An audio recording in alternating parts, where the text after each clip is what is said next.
St. Paul. This evening, if you'd open with me in your Bibles to Isaiah chapter 11, I have to share with you, it's not only a great blessing and a joy and a privilege to be at Camp Barrakel, but to think that in all the water winter wonderland that you're in Michigan, that you chose to take your vacation at Camp Barrakel, and then that you chose to come to church on Sunday night. You realize this is Sunday night and this is like a church service? Did you know that's a fast dying breed? I mean, I didn't even know that. I didn't know you had a choice. When I grew up, I went Sunday morning, Sunday school, Sunday night, and Wednesday night, and didn't know that anybody didn't. I mean, and if the church doors were ever open any other time, my dad made sure we were there then too. And there's something about a Christian home when you don't know that actually there are other options, because that is so important, you just do it. So that's just kind of how I was raised and how I started out in the ministry. And of course it was reinforced. I went to Grace Community Church and there were 4,000 people in the Sunday night service.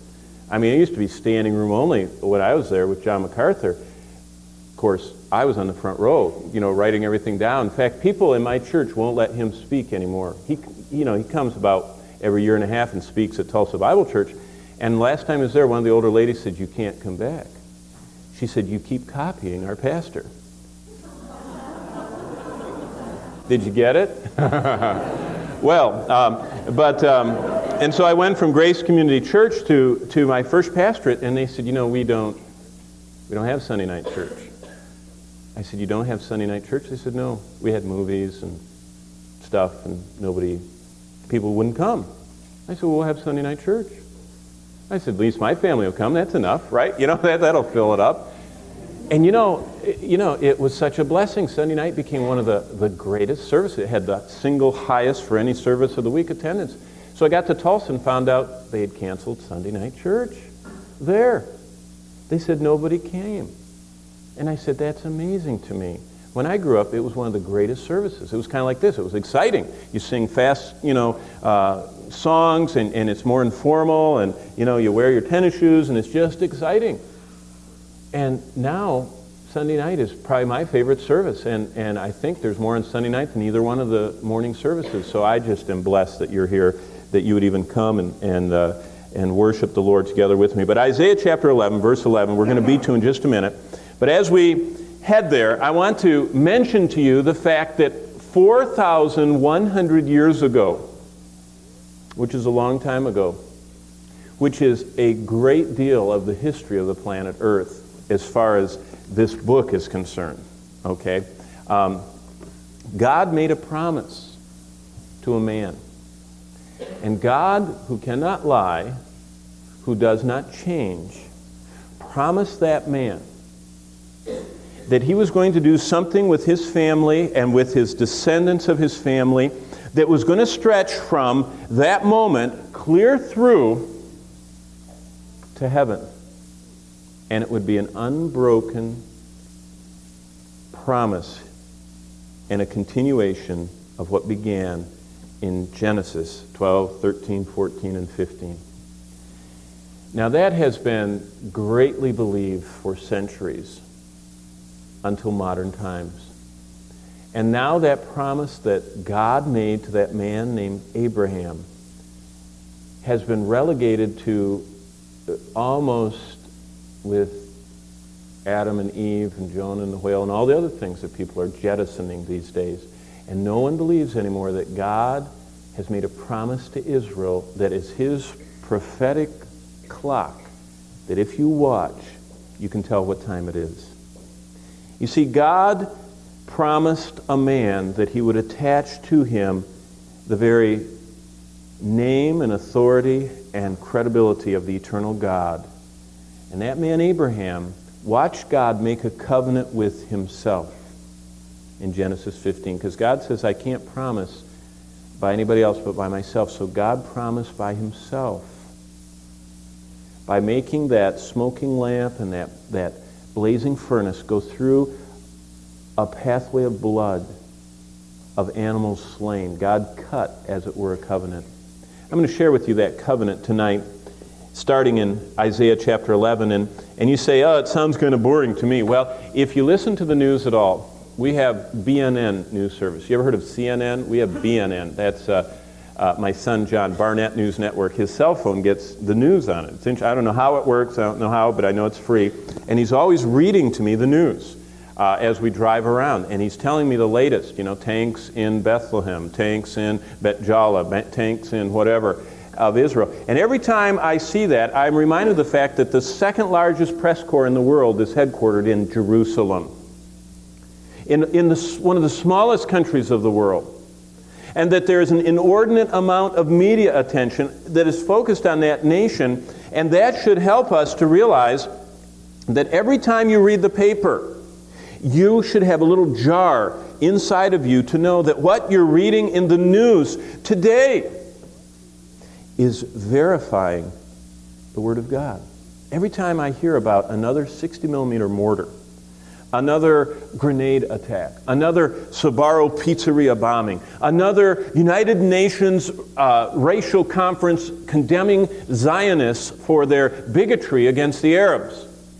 That would be like accusing Hitler of running, a benevolence home for children. To think that there's bigotry by the Jews against the Arabs when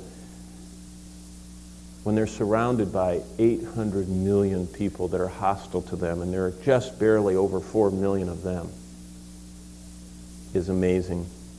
Let's listen to what God has to say, because modern Israel, which by the way is not at all like biblical Israel, but it is somewhat relative to it, occupies 1/6 of 1% of the land area which the Arabs own. Did you hear that?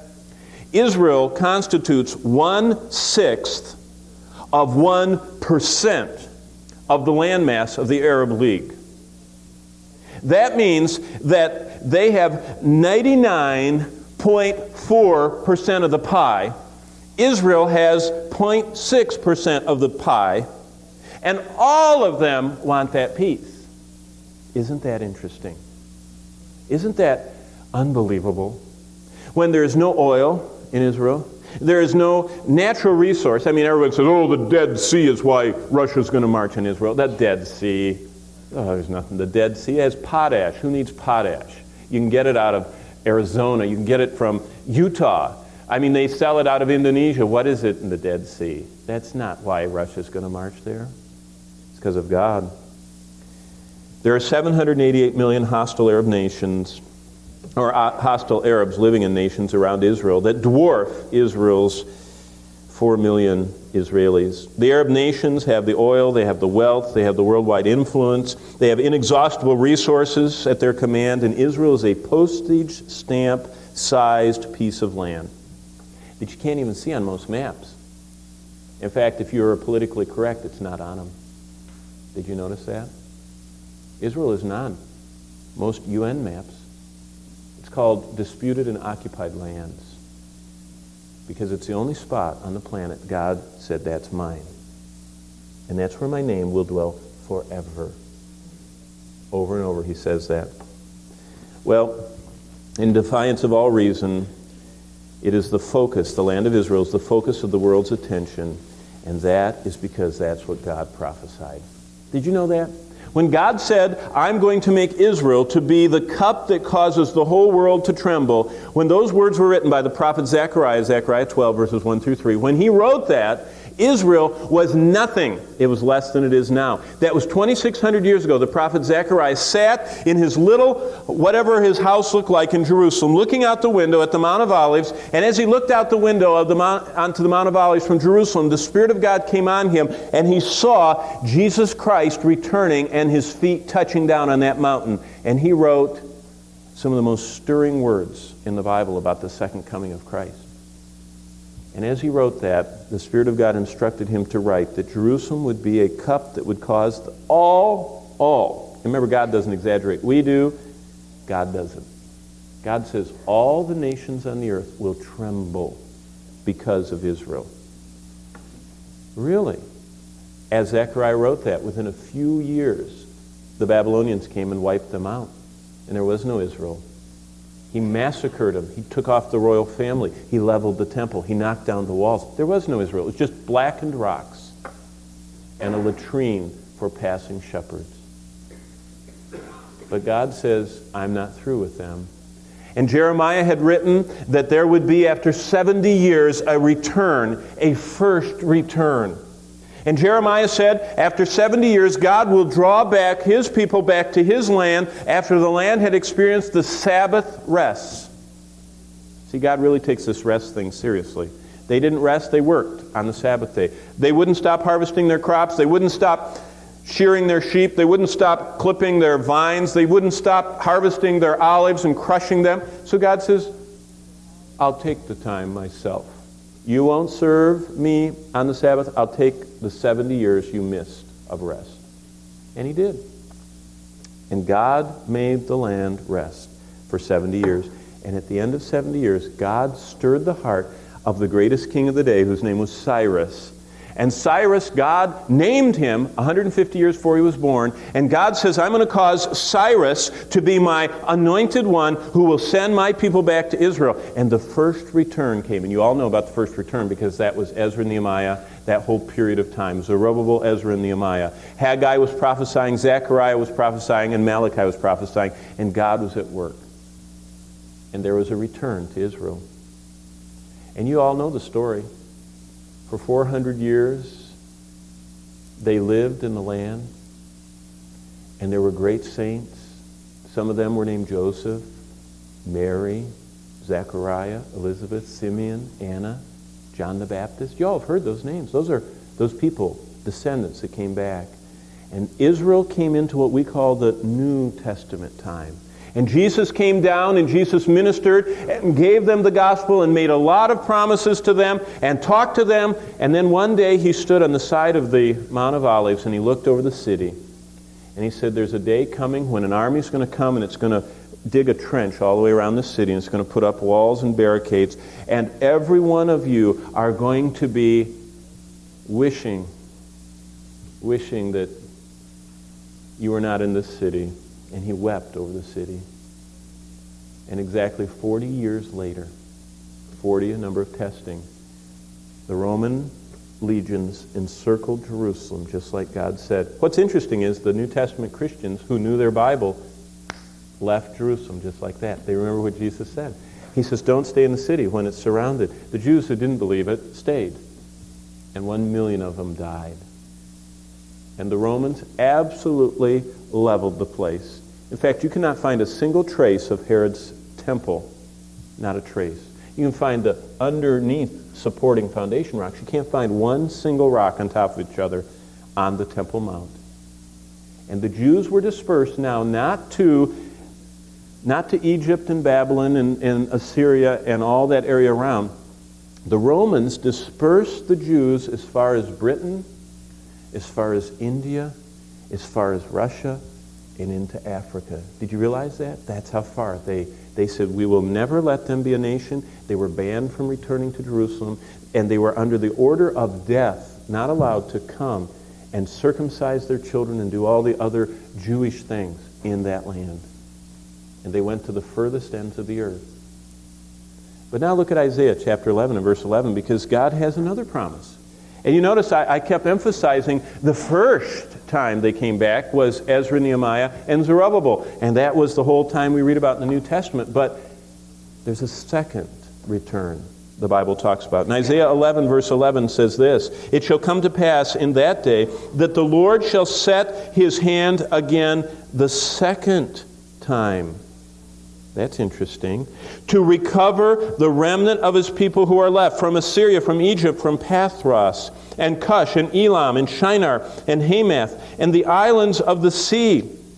He will set up a banner for the nations. He will assemble the outcast of Israel. He will gather together the dispersed of Judah from the four corners of the earth. If I had time, I could read you, because did you know that 20% of the Bible is still unfulfilled? It's prophetic, and almost all of it's about Israel. Did you know that? Did you know that there is so much left in the Bible about Israel that it would take a year of family camps to just read through and comment on the verses, let alone fully study them? God has a miracle that's unfolding in our midst. And it's the miracle of Israel. And God said that those who witness, watch this, verse 11, those who witness the Lord setting his hand again the second time to recover the remnant, Isaiah 11:11, are going to be witnessing something that Psalm 102 says is the final generation. Now, I don't know, a lot of people there, I don't know if you read the news, but we have generation, we're the boomers. I guess I'm a baby boomer, and then there's generation, the busters, and then I forget all these titles, and then there's generation X, and I guess there's a Y, and I don't know what it is now, but Q or something, but there's all these generations. But you know what God says? In fact, let's turn there so you can see it. Look at Psalm 102. Some of you have never really probably gotten into prophecy, and especially some of you young people, the Bible might still be a little bit boring. But the Bible, in detail, talks about our generation.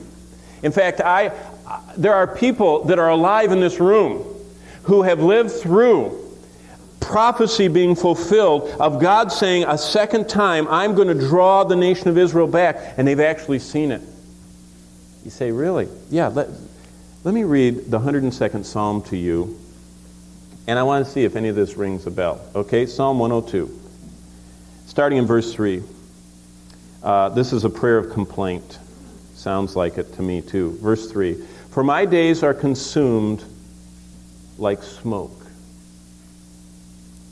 and my bones are burned like a hearth.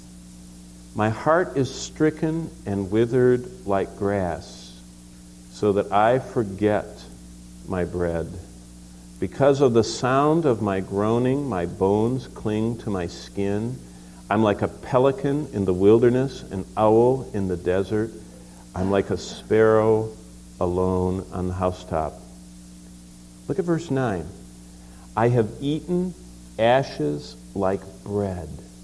I have mingled my drink with weeping. Now, so far, all I'm doing is reading a psalm that we've all read all of our life, and we say, that's really bad. It sounds terrible. Now let me overlay on top of that psalm some historical events that have happened in the last 50 years. Every scripture has a direct interpretation, which is what God meant when he wrote it to those people. Prophetic scriptures have an immediate as well as a future application. You say, what do you mean by that? The prophets that saw the coming of Christ could only see the ultimate second coming as king because they didn't realize the immediate coming as the suffering servant. They missed it. That twofold nature of prophecy is overwhelming. Let me just give you an overlay of this. Can you tell? It's one of my favorite subjects, and so I have to get moving here. My days are consumed like smoke. Literally, the word like is the Hebrew word in. Was there ever a time when Jewish people's days were consumed in smoke in the last 50 years? Can you think of any? Oh, actually, the last 60 years? Yeah.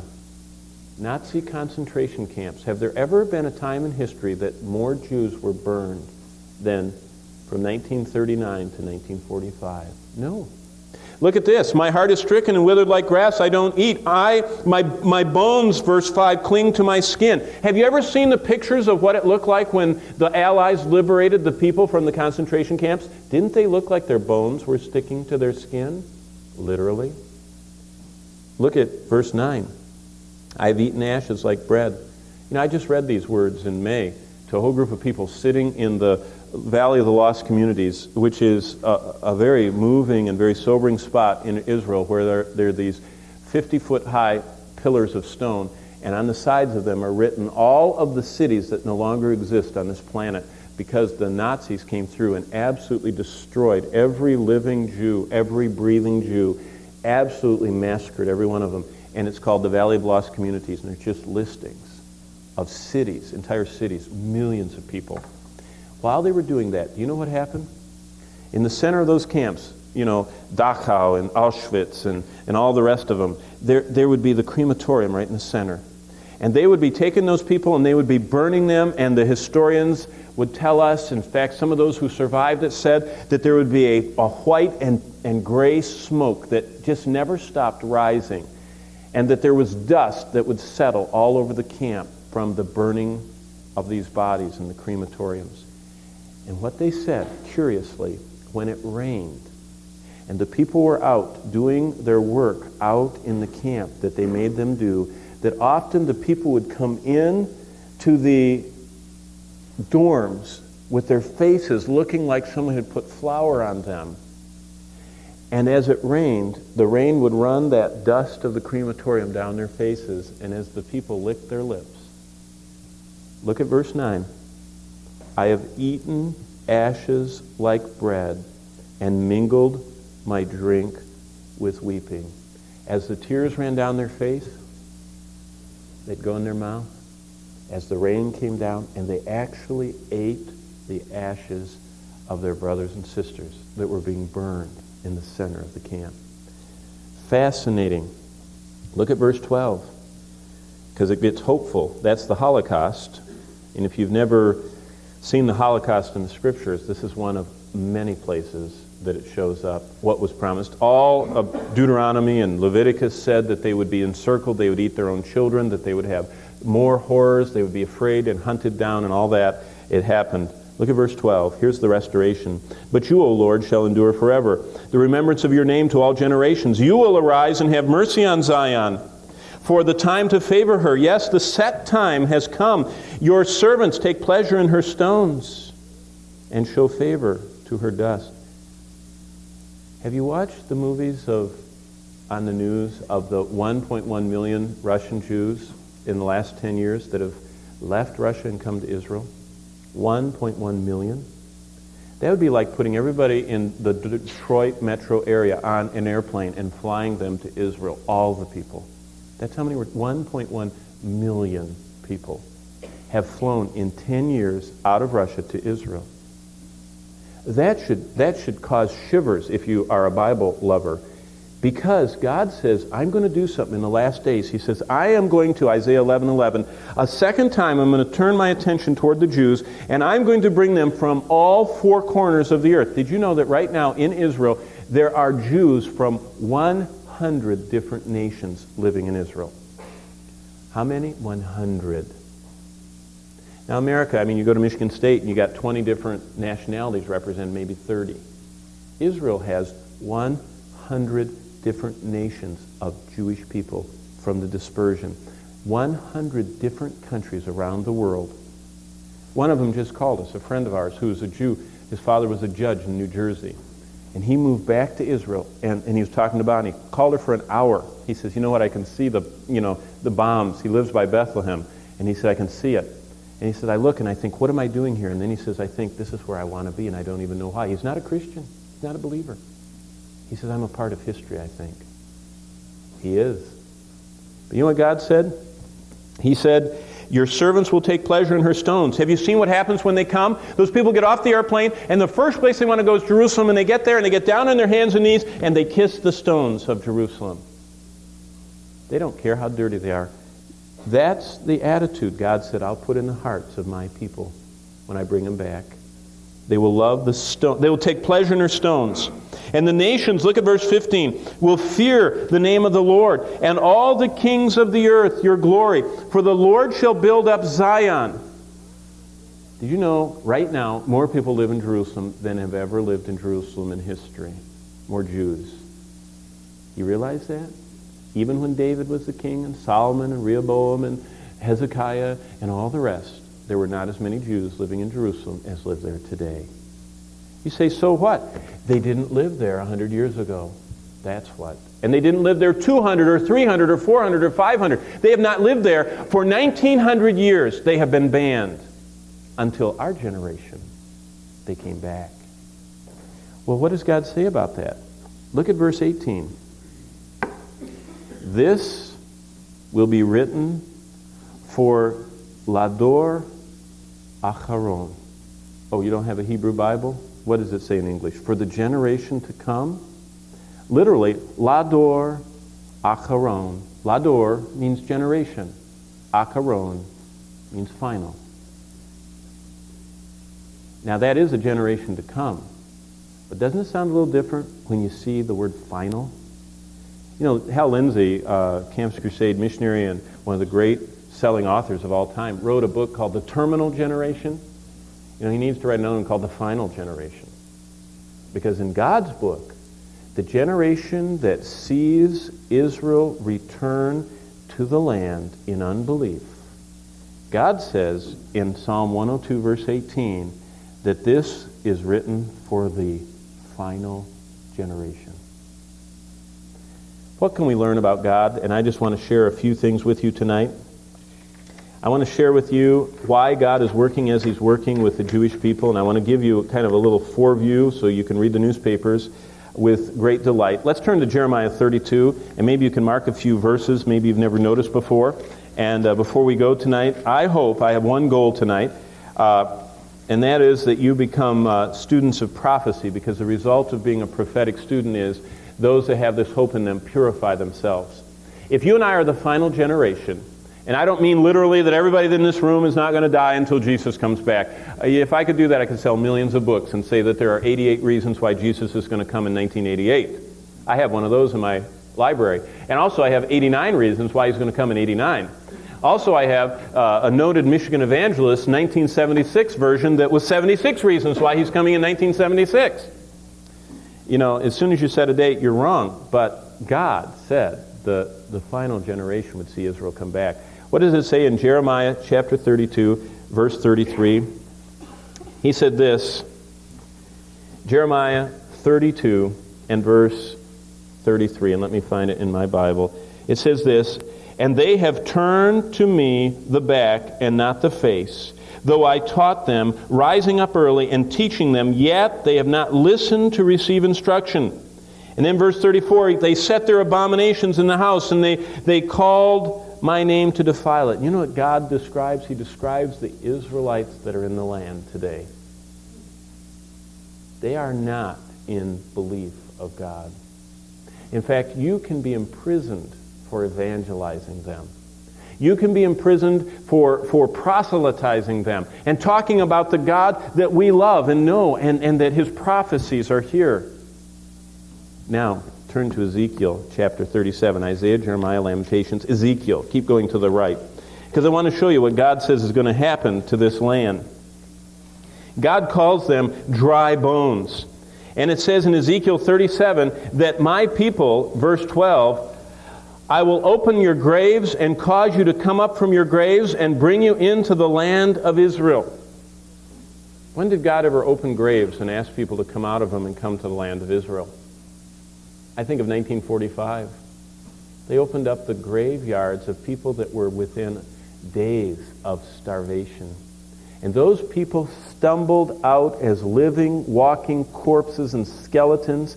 And those people, of all things, where was the first place that most of them wanted to go? They wanted to go to Haaretz, the land, they call it. And God says, when you go back to that land, verse 13 of Ezekiel 37, then you will know that I am the Lord, that I have opened your graves, O my people. I brought you from your graves. Verse 14, I'll put my spirit in you and you'll live, and I'll place you in your own land, and you'll know that I, the Lord, have spoken it and performed it. And you know what? That's happening right now. Do you know what has been being read in the synagogues of Israel the last month? Psalm 83. Did you know that? And it's not Billy Graham or some Al Lindsay telling them to read that. Do you know what Psalm 83 is about? Psalm 83 is about God delivering Israel from the Phoenicians, that's Lebanon, from the Syrians, that's Syria, and it describes Assyria, that's Iraq, from the Philistines, that's Gaza, the PLO, from it lists off all these nomadic tribes, that would be Saudi Arabia and Jordan. Who is it right now that's surrounding Israel? The exact nations that God said in Psalm 83 that He would deliver the nation of Israel from. Have you ever noticed that? Have you ever noticed, in fact, let's turn back there for just a second. Again, if you've never noticed, when you read the newspaper, you're going to read these names. Look at Psalm 83 for just a second with me, and I'll pull all this together for you, especially those of you that haven't been to biblical prophecy very long. Look at verse 6. Verse 5. They have consulted together with one consent to form a confederacy against you. Who is consulting? Verse 6. The tents of Edom and the Ishmaelites. Where was Edom? Edom was down to the far southeast of Israel. It's on the other side of the Dead Sea and going down to the southeast. And not only Edom, but the Ishmaelites. Those were caravan people that went out into the desert, way across the desert on the east side of Israel. If you look at a map and put your finger way over and down like that, you hit Saudi Arabia. That's the first group. The second one in verse 6 is Moab. Where's Moab? Moab is the land that was on the other side of the Dead Sea. Israel was on this side. Moab is on that side. What's on the other side of the Dead Sea? The Jordanians. So Jordan, the Hagrites live there. Gebal, Ammon, that's Amman, happens to be the capital of Jordan. And Amalek, the Amalekites. So the Saudis are mentioned in verse 6. Verse 7, the Jordanians. Philistia in verse 7. Philistia, Gaza, Gath, Ashkelon, Ashdod. What is that? That's where the biggest problem in Israel is right now. That's the PLO. That's the most densely populated strip on earth. It's 300 square miles with 2 million people. That's incredible. They're mentioned, Philistia, with the inhabitants of Tyre. What is Tyre? That's Lebanon in the north. Assyria has joined with them. Nebuchadnezzar, who conquered the Assyrians. And Nebuchadnezzar took all the plunder of Nineveh and brought it down to Babylon. And Nineveh and Babylon are both right there on the border between Iran and Iraq. So there are the Assyrians, the Iraqis, and they have helped the children of Lot. If you read that right there, you see a group of people that you can comb the history books of Bible prophecy and of secular history. And that group of people never at the same time ever attacked Israel. Never did the Ishmaelites and Edom in verse 6, never did what is modern-day Jordan, which were the Ammonites and the Amalekites, and the Philistines, and the Phoenicians, and the Assyrians all attack Israel at the same time. Never. Read every Bible study you can, Bible you can. You can't find it. But God says all of those nations are going to, verse 5, consult together with one consent and form a confederacy against Israel. Why do you think the rabbis are reading that in the synagogues right now? Because look what God does. Verse 13, "O my God, make them like the whirling dust." What's that an allusion to? Well, I'm glad you asked. Look at Isaiah 17. Okay? By the way, 20% of the Old Testament scriptures are prophetic, and a vast majority of them are still yet future. Isaiah 17 talks about something which you might want to follow, because the chief nemesis right now in the in the Middle East is not Iraq. They're just messing around with the U.S. and the British warplanes. The chief antagonist right now against Israel happens to be the one that borders them on the north, and that's called Syria. The capital of Syria is the most ancient city of the ancient world that's never been destroyed. Jerusalem's been destroyed. Jericho's been destroyed. Babylon's been destroyed. You know what I mean? All those cities. But Damascus has never been destroyed. It was so important because it's a little oasis out in the middle of the desert that no one destroyed it. They just always kept it because all the caravans had to stop there, water the camels, and gas them up and drive on. So you never got rid of that only gas station out there in the middle of the desert. So Damascus, according to even the secular people, has been continuously inhabited for about 7,000 years. Now look what it says in Isaiah 17. The burden against Damascus, Isaiah's writing, "Behold, Damascus will cease from being a city and will become a ruinous heap." And look down at the end of verse 13. I'll read all of it. "The nations will rush like the rushing of many waters," verse 13 of chapter 17 of Isaiah. "But God will rebuke them. They will flee away. They will be chased like the chaff of the mountains before the wind, like a rolling thing before the whirlwind." Did you catch what Psalm 83 said? God's going to make them like a what? A whirlwind. If you combine that with what Jeremiah says that when Damascus ceases to exist, it says its walls melt. Now let me ask you, in in 2001 terminology, the city of Damascus is the chief antagonist against the nation of Israel right now. The city of Damascus has just purchased long-range missiles that will carry chemical as well as possibly nuclear warheads. The city of Damascus and the nation of Syria has pledged that they will not sit by and let Israel continue to take back Judea and Samaria. Now, let me ask you this. What would happen if Israel thinks Syria is going to launch an attack on them? Well, it seems to say here in the Bible that Damascus is going to cease from being a city sometime in the future. And it says in verse 13, it's going to be like a rolling thing before the whirlwind. I'm not a prophet nor the son of a prophet, but if God's word is describing a literal event which most of the other prophecies in Isaiah literally came to pass, then perhaps within the not-too-distant future, it won't be 50 years since an atomic bomb went off with humans attacked by it. It could very well be that Israel, as a preemptive strike for their very survival, will obliterate the city of Damascus. Something has to happen that's going to turn the entire world completely against Israel. And it could be that the loss of 600,000 or 700,000 lives will be the last straw. Because when we see Israel in Zechariah, every nation of the earth is against them, including us, America. Well, real quickly, let me just finish this off by showing you what God has planned. And we'll do this starting in the book of Genesis, chapter 15. And I'm going to give you 7 scriptures. And if you want to write these down, I call this the miracle of Israel. And I'm going to paint for you a complete theology of what I personally believe and what I would say that a great many of the current prophetic writers are writing about. It says in Genesis 15 that God picked one man from Ur of the Chaldees and asked him to walk hundreds of miles through the desert to a land filled with powerful kingdom states, and there he revealed himself to him. And it starts in verse 1 of chapter 15. After these things, the word of the Lord came to Abram in a vision and said, "Don't be afraid," Genesis 15:1, "I am your shield and your reward."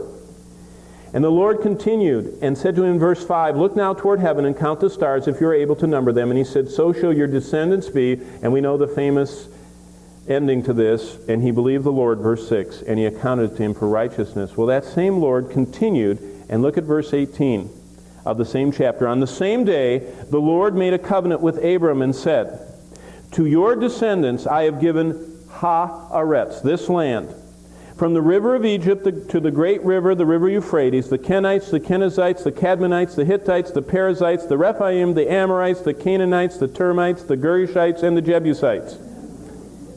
Just making sure you're awake there. He gave the whole land to Israel. Number one, God picked his chosen people of destiny as the Jews, the descendants of Abraham, called Israel. And he said, "They are my people." Secondly, if you want to just look with me, and I don't know, there's so many. How about Deuteronomy chapter 7? That's the second verse. I'm only going to give you 7. There's so many, it's hard to thin them down. But Deuteronomy chapter 7. The Lord says in verse 6, "You are a holy people to the Lord your God. The Lord your God has chosen you to be a people for himself." God picked them. He chose them to be a chosen people for himself, to be a treasure above all the peoples of the earth. Verse 7, "The Lord didn't set his love on you or choose you because you are more in number, because you were least of all people, but because," verse 8, "the Lord loves you, and because he will keep the oath he swore to your fathers."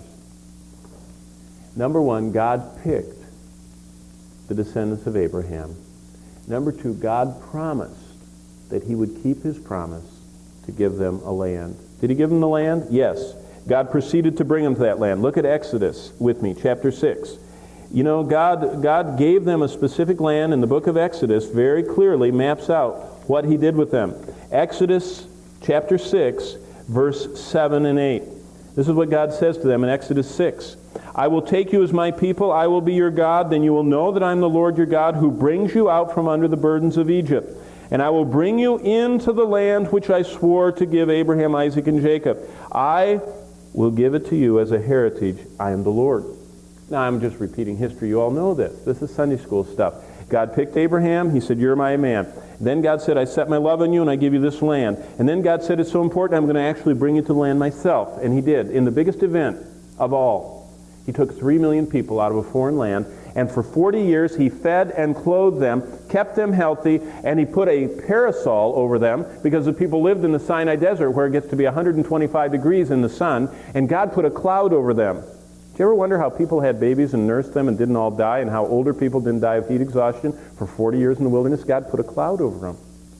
How would you like to have an awning like that? Just went with you everywhere you went. It was an awning. And at night, how did you keep from stepping on scorpions and vipers? God put a pillar of fire. It might have even provided warmth for them. And for 40 years, he actually put food on the ground for them to go get every morning. When they needed water, he'd put it out of the rock. And the whole time it says their shoes didn't wear out and their clothes didn't wear out. Wouldn't you parents like that? Especially if the shoes got bigger, as the kids grew. God gave them this chosen people of Israel, his land. And he says in verse 8 of Exodus 6, I will bring you to the land I swore you. And he did. Now, turn to Deuteronomy 28. Here's the next verse. And this is a theology of Israel, which puts the pieces together when I get to the last one of what's going on in the news today. And that's why I'm taking you through this one step at a time. Deuteronomy 28, look at verse 64. As you're getting to verse 64, let me read to you what I've just said already. Number one, God picked his chosen people of destiny as the Jews, the descendants of Abraham. He called them Israel. That's the first point. That's history. Number two, God presented a land to them with clearly defined boundaries. Now, that's true, too. We know that. God says, you get from this river, and this place to this place. That's history. Number three, God proceeded to bring his chosen people of destiny to the promised land. That's Sunday school. That's Moses. But number four is where we get all mixed up. Deuteronomy 28, verse 64. God pronounces a curse on his unfaithful but chosen people of destiny as they wander the world without their promised land. You see what I mean by that? Look at verse 64 of Deuteronomy 28. It says this, the Lord, not the Babylonians, not the Romans, not the Assyrians, not the Nazis, not the United Nations, not the PLO, the Lord will scatter thee, talking to Israel, among all people from one end of the earth even to the other. Now look at verse 66. And thy life shall hang in doubt before thee, and thou shalt fear day and night, and shall have no assurance of thy life. Just about a year and a half ago, I was sitting in Warsaw with a group from our church on our way to Belarus. And we went down into the old city of Warsaw, Old Town it's called, and we sat in a very nice restaurant that was built in the basement of the ghetto where the Jews were confined by Hitler. And they told us that this was the final resting place, actually, of hundreds of people that crowded down there. And if you remember what Hitler did, he burned. It was just like a huge blitzkrieg, and he just burned Warsaw. Just destroyed the whole city, especially the ghetto, and actually burned all those hundreds of people that were in that basement alive, as well as thousands and thousands of others. After they told us that, I wasn't very hungry. It was an expensive restaurant, but who wants to eat in a cemetery? But you know what I did? As I sat with the men there, I pulled out Deuteronomy 28, and I read them these verses. And your life will hang in doubt before thee, and thou shalt fear day and night. And I said, God pronounced a curse on his people. And we're sitting in a room and in brick walls that remind us of that curse. Number 5, God picked them, God presented them the land, he proceeded to bring them, he pronounced a curse. Jeremiah 30 and verse 11. Jeremiah, keep going. It's good to turn those pages, especially these places. Some of you haven't been in some of these books in months, okay? It's good to get them all loosened up and everything like that so you can go back. Look at Jeremiah chapter 30 and verse 11. Because fifthly, of 7 verses I'm going to share you, God preserved his chosen people of destiny from annihilation. Now that's what gets me. I mean, have you ever met a Hittite? Have you ever met a Babylonian? Have you ever met a Phoenician? Have you ever met a Russian Amalekite or a Japanese Hittite? Or have you ever met a Cuban Philistine? No. You ever met a Russian Jew? I have. Have you ever met an Ethiopian Jew? I have. Have you ever met a French Jew? I have. Have you ever met you can meet a Jew from 100 countries around the world. Why are they not annihilated? Because look what God says in Jeremiah 30 and verse 11. Because God declared, in spite of the persecutions where they would be in danger by day and night, and the periodic wholesale slaughter of the Jews, and that's a whole other study. No nation has ever been so hunted down, no ethnic group so singled out for the hatred of Satan and most of the lost people of this world than the Jews. That's history. Many books written on it. But God says, I won't let my chosen people be destroyed. I'm going to preserve them as an identifiable ethnic national group. Jeremiah 30:11. Look at this. God says this, I am with you. I will save you, declares the Lord. Though I completely destroy all the nations among which I scatter you, I will not completely destroy you. Did you catch that? God said, I'm going to preserve you. You will not be completely destroyed. You might get decimated. You might get down to a handful. There might be at one point just a very few million of you, maybe even a few thousand of you at one point in Egypt before they multiplied, maybe down to a few 100,000 after Nebuchadnezzar. But he says, I'll never let you be extinguished, ever. God said, I will discipline you, continuing in verse 11, but only with justice. I will not let you go entirely unpunished. Now think about this. Absorption, to be absorbed among the people they found themselves, would have been inevitable for the Jewish people, so that little trace of the Jews as a distinct people would have remained today. After all, these despised exiles have been hunted and sought out in every corner of the world for 2,500 years. But they didn't absorb. They remained distinctly, defiantly Jewish. Those little hats they wear. I mean, if everybody was trying to kill me, I wouldn't wear a little yarmulke on my head so they knew which one to kill. I wouldn't wear those silly curls down the side like they wear in those funny black coats and those big fur hats. Why do they keep doing it? They don't know. But we know. God says, you'll never cease to exist before me as a people.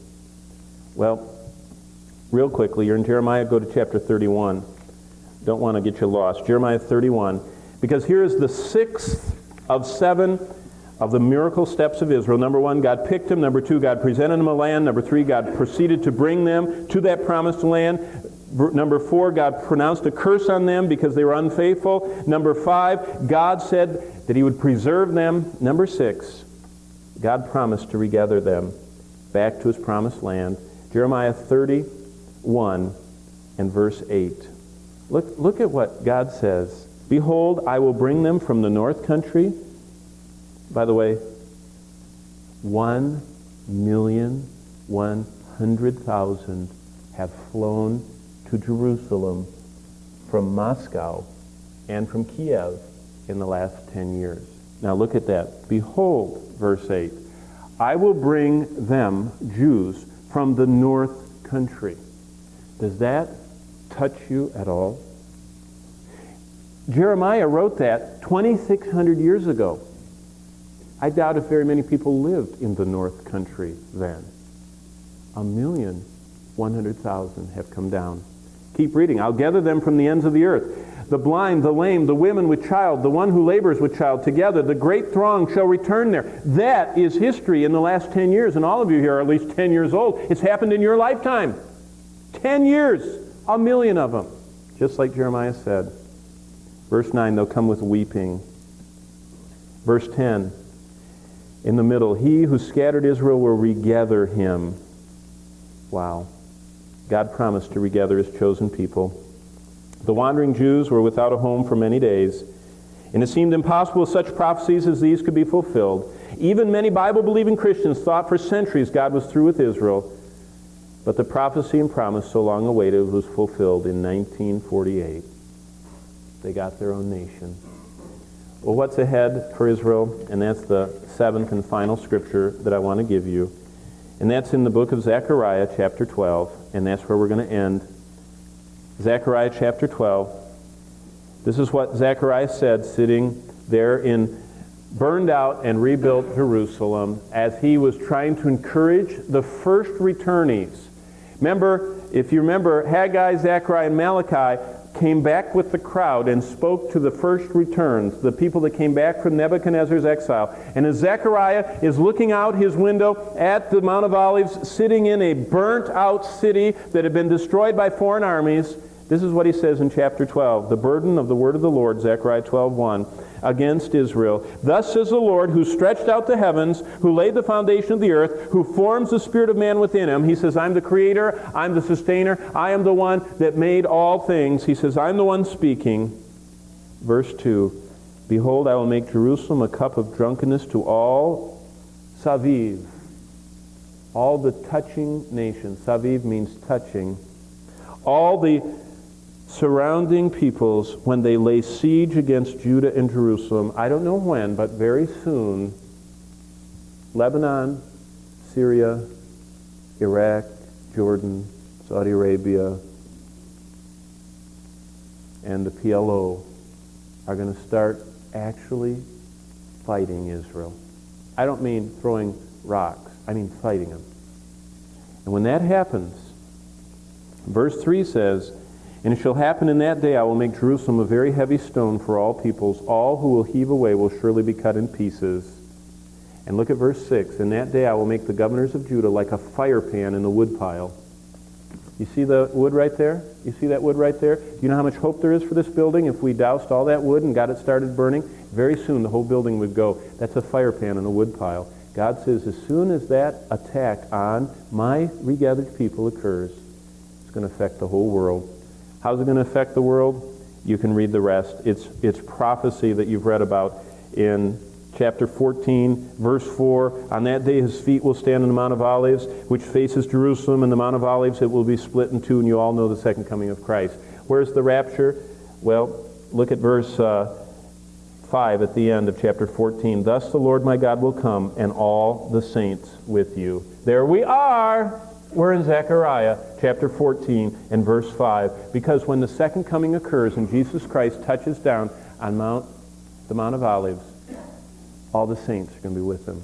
Are you a saint tonight? Are you going to be with him? Do you want to have great encouragement for your life? Read the Bible with these 7 promises to Israel in mind and know that what you're seeing there is God's prophetic timepiece. Let's bow together for a word of prayer. Father in heaven, I thank you this night that we can rehearse some old truth and be reminded that it's as timely as tomorrow's newspaper, what you wrote 2,600 plus years ago. And I thank you for these dear ones who have come and spent this weekend together. Thank you for all the friendships that were made, all the encouragements that your saints ministering to one another have brought. And I thank you that you've given me the privilege of just sharing a little of my heart with these dear ones. I pray that they would be encouraged to read your word, to love your word, to not neglect the study of your word. And then I pray as our grand finale tomorrow, as we look at how to grow godly families, how to take this truth and not just get it at retreats, but how to incorporate it into our lives, that you just launch us from here with a new beginning, with an encouragement for our homes, for our marriages, and for our lives. I pray this weekend will count for eternity in all of our lives. In the name of Jesus we pray. Amen.